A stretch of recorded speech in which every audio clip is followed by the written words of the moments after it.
اس جنگل کے کنارے پہاڑوں کی چوٹیوں کے قریب 3 پرندے رہتے تھے، ایک چڑیا، ایک کوا اور ایک عقاب۔ ہر ایک کی اپنی خاصیتیں اور زندگی کے بارے میں اپنا نظریہ تھا۔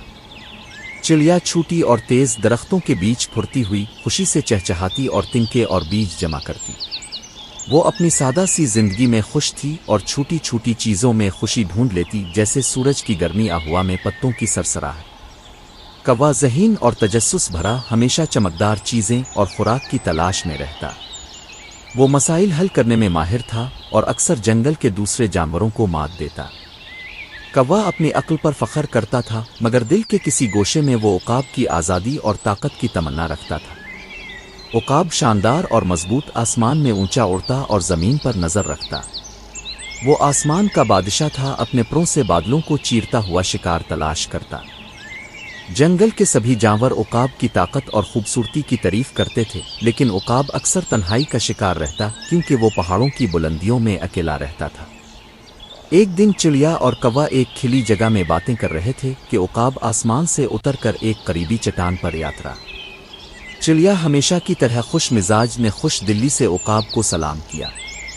سلام عظیم عقاب، اتنی بلندی پر اڑنے اور دنیا کو اوپر سے دیکھنے کا کیسا تجربہ ہے؟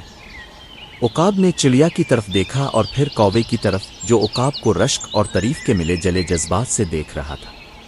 یہ ایک آزادانہ زندگی ہے، عقاب نے جواب دیا، مگر یہ بھی ایک تنہائی کی زندگی ہے۔ جتنی زیادہ میں اڑتا ہوں اتنے کم دوست میرے پاس رہتے ہیں۔ چڑیا نے سر کو ایک طرف جھکا کر سوچا، لیکن اب کے پاس پورا آسمان ہے، کیا یہ کافی نہیں؟ عقاب نے مسکرا کر جواب دیا، مگر اس کی آنکھوں میں ایک ہلکی سی آداس تھی۔ آسمان بہت وسیع ہے، مگر اسے کسی کے ساتھ بانٹنے کے بغیر یہ خالی محسوس ہوتا ہے۔ کوا، جو خاموش تھا، بالآخر بولا، میں نے ہمیشہ اب کی طاقت اور قوت کی تعریف کی ہے عقاب، لیکن شاید ہمیں ایک دوسرے سے کچھ سیکھنے کی ضرورت ہے۔ چڑیا، تم چھوٹی چیزوں میں خوشی ڈھونڈتی ہو اور میں مسائل کو حل کرنے اور خزانے تلاش کرنے میں۔ شاید مکمل زندگی کا راز صرف طاقت عقل میں نہیں بلکہ توازن میں ہے۔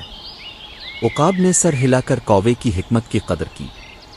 شاید تم صحیح کہتے ہو کوے، ہم سب کے پاس اپنی طاقتیں ہیں، لیکن ایک ساتھ مل کر ہم زندگی کو مزید خوشحال بنا سکتے ہیں۔